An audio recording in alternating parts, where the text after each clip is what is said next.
바울은 참 자기가 가지고 있는 믿음을 다해서 살았다. 그걸 갖다가 뭐 양심을 따라 하나님을 섬겼다 그랬죠. 바울이 양심을 따라 하나님을 섬겼지만은 그 모습은 어떤 모습이었어요?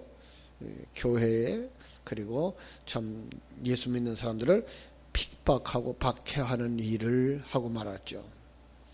그러나 예수님이 그 일을 이제 개종시켰고 예수님에 의해서 그가 참 새로운 삶을 살아갈 때 역시 양심을 따라 하나님을 섬기는 그의 삶, 하나님께서 그를 지키시고 보호하시는 길을 우리에게 보여주셨습니다.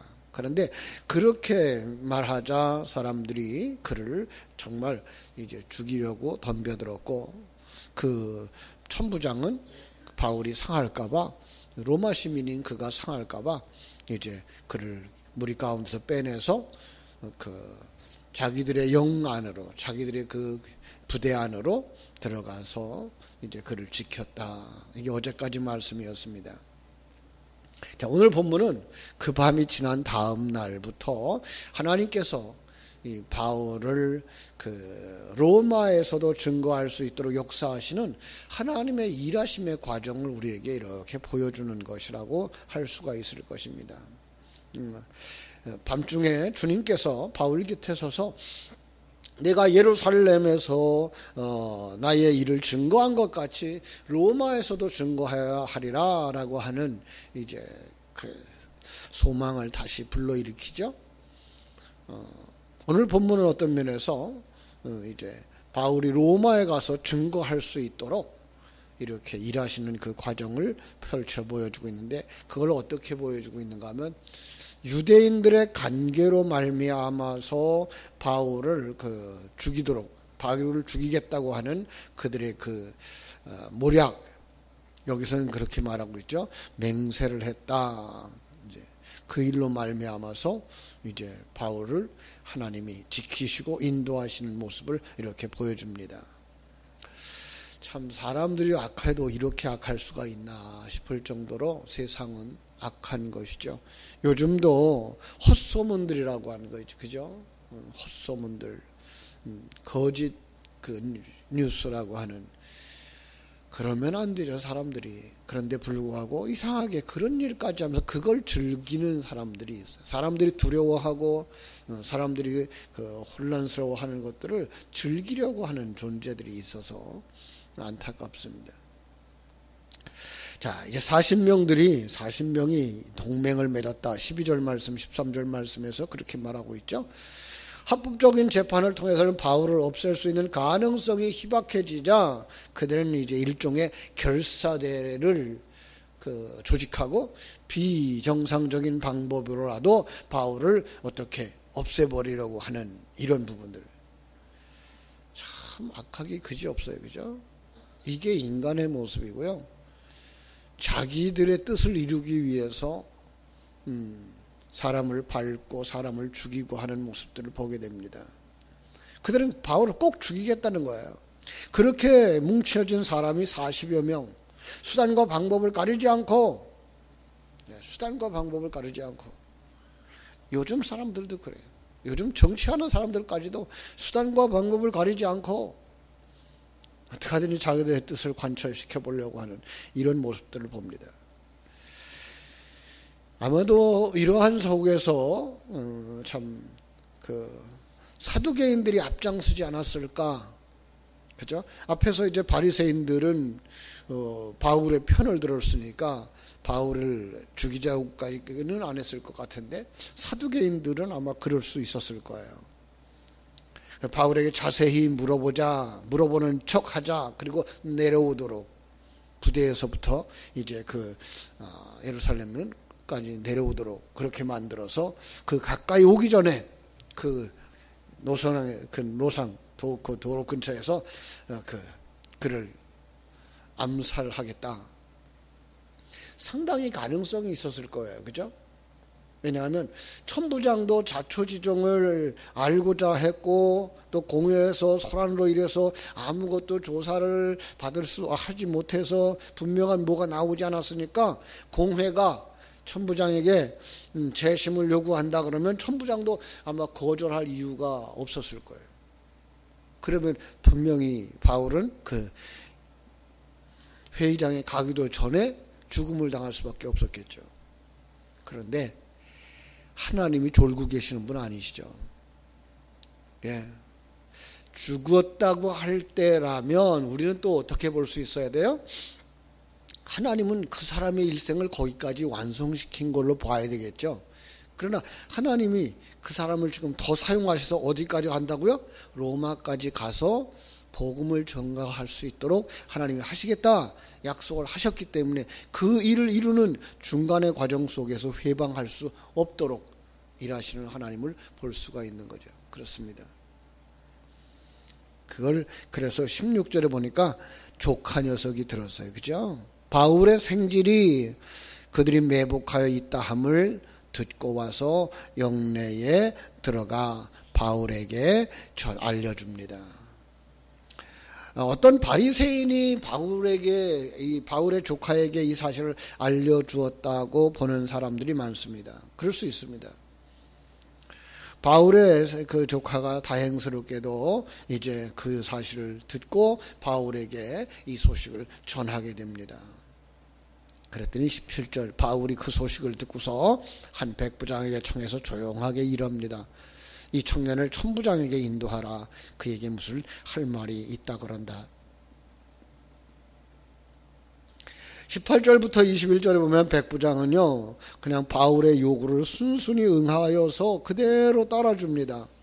조카는 천부장을 만나서 유대인들이 꾸민 사건 전모를 알려주었고 천부장은 바울을 도울 방도를 재빨리 마련하고 있는 법을 우리가 볼 수가 있습니다. 그죠? 20절로 21절 다시 한번 이제 그 공모 내용을 이제 조카가 이야기합니다. 유대인들이 공모하기를 그들이 바울에 대하여 더 자세한 것을 묻기 위함이라 하고 내일 그를 데리고 공회로 내려오기를 당신께 청하자 하였으니 당신은 그들의 청함을 따르지 마소서. 그들 중에서 바울을 죽이기 전에는 먹지도 않고 마시도 않기로 맹세한 자 40여 명이 그를 죽이려고 숨어서 지금 다 준비하고 당신의 허락만 기다리고 있습니다. 자, 아주 그랬더니 천부장이 어떻게 조치해요? 22절 천부장이 청년을 보내며 경계하되 이 일을 내게 알렸다고 아무에게도 이르지 말라. 조용하게 처리하고 있는 거예요. 그죠? 아마도 전날에 소동으로 미뤄보건대 그 유대인들이 능히 바울을 죽일 수도 있다라는 생각을 가졌던 것 같아요. 그래서 천부장은 친절하게 둘 사이의 일을 비밀로 하고 이제 결사대를 보냅니다. 그죠? 어떤 결사대예요? 그를 다른 곳으로 보내려고 하는. 23절에 보면 백부장 둘을 불러서 밤 제3시에 저녁 9시죠. 가이사랴까지 갈 보병 200명과 기병 70명과 창병 200명을 준비합니다. 한 사람의 그 생명을 보호하기 위해서 이렇게 많은 군사를 동원하고 있는 모습을 볼 수 있습니다. 어떻게 보면 유대인들이 볼 때에도 이걸 한 사람 바울을 데리고 가는 것이라고 보지는 못하도록 했을지도 몰라요. 그죠? 오히려 어떤 다른 일로 가고 있는가 보다라고 느낄 수 있도록 이렇게 큰 무리가 움직여가는 모습으로 이렇게 그렇게 했을지도 몰라요. 그죠? 어쨌든 하나님은 이렇게 로마인들을 도구로 삼아서도 하나님의 일을 이루어 가시는 모습을 우리에게 보여줍니다. 그리고 바울을 벨릭스 총독에게 무사히 보내기 위해서 짐승도 준비하고 또 편지도 준비했다. 우리가 편지의 내용을 보면 이 사람이 이제 25절로 30절인데요. 유대인에게 잡혀 죽게 된 것을 내가 로마 사람인 줄 알고 군대를 거느리고 와서 구원했습니다. 유대인들이 무슨 일로 그를 고발하는지 알고자 해서 그를 공회로 데리고 갔더니 고발하는 것이 그들의 율법 문제에 관한 것뿐이고 한 가지도 죽이거나 결박할 사유가 없는 것을 내가 발견했습니다. 무죄라는 거죠. 그런데 불구하고 지금 그를 죽이려 하는 자들이 있어서 이제 우리가 그가 로마 시민권자인 줄 알고 그의 생명을 살렸고 당신에게 보냅니다. 여러분 여기서 뭘 볼 수 있습니까? 하나님이 바울을 지키시고 보호하셨다. 예. 바울만 지키시고 보호하시는 것이 아니라 하나님은 자기 백성들을 지키시고 보호하신다. 시편 23편에서 다윗은 그렇게 말하죠. 사망의 음침한 골짜기를 다닐지라도 결코 해를 두려워하지 않을 것은 주께서 주의 막대기와 지팡이가 나를 안위하시나이다 라고 말씀하죠. 그죠? 우리는 다니엘서에서 다니엘과 다니엘의 세 친구 그들이 가는 길을 하나님이 지키시고 보호하셨던 것들을 볼 수 있습니다. 심지어 그들의 그 경건한 생활을 해치려고 하는 자들, 기도 생활을 회방하려고 하는 자들, 사자굴 속에 던져놓고 풀무불 속에 던져넣어도 하나님이 그들을 사자의 입에서도 지키셨고 풀무불 가운데에서도 그들을 살리셨던 하나님을 바라다 보면서 하나님이 허락하지 아니하시면 참새 한 마리라도 땅에 떨어지지 아니한다라고 하신 말씀대로 하나님은 하나님의 백성들을 지키시고 보호하시며 그 생명 하나에 대한 가치를 천하보다도 귀하게 여기신다는 사실을 알고 우리를 그렇게 지키실 거야. 우리를 그렇게 보호하실 거야. 이 믿음 가지고 이 혼란의 때에 주님께 달려나가는 여러분들 되시기를 주님의 이름으로 축원합니다. 오늘도 하나님 주신 은혜 속에서 참 여러분들 기도하면서 나아갈 때 하나님이 여러분의 삶에 오늘 이 바울을 이렇게 자상하게 지키시고 보호하셨던 것처럼 나도 지켜주시고 보호해 주시겠구나라는 믿음을 가지고 승리의 삶을 살아가기를 주님의 이름으로 축원합니다. 기도하겠습니다. 아버지 우리 하나님 크신 은혜와 사랑을 감사하옵고 감사합니다. 하나님께서는 참 바울 사도를 이렇게 대적하는 자들로부터 보호하셨습니다. 하나님께서 일하시는 그 모습 속에서는 세상이 알지 못하는 지혜로운 방법으로 이렇게 보호하셨으며 은혜를 베푸셨습니다. 이 땅에 살아가는 많은 사람들도 하나님은 이와 같이 지키시고 보호하신다는 사실을 아는 저희들 되게 하시고 믿는 저희들 되게 하여 주시옵소서. 오늘도 참으로 이렇게 전염병으로 말미암아서 사람들이 두려움에 쌓여 있습니다. 아버지요, 오늘 우리들은 그 속에서도 하나님은 자기 백성을 지키시고 보호하신다라는 확실한 믿음 가질 수 있게 주시옵소서.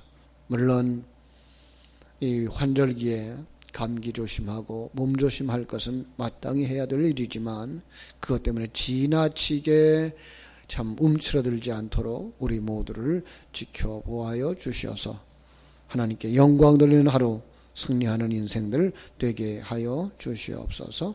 오늘도 아버지 하나님 허락하신 바 춘계 대신방 중에 있사오니 신방대원들에게 힘주시고 특별히 신방을 받기 위해 준비하는 가정들 위해 아버지 하나님 고넬료의 가정에 허락하셨던 놀라운 복을 허락하여 주셔서 마음의 문이 열려지게 하여 주시옵시고 그리고 아버지 하나님 생명을 바하여서 주님을 바라다보는 믿음들을 키워주셔서 주님과 함께하는 삶, 은혜로운 삶, 풍요로운 삶, 충만한 삶을 누리는 가정들이 되도록 하나님 복을 더하여 주시옵소서.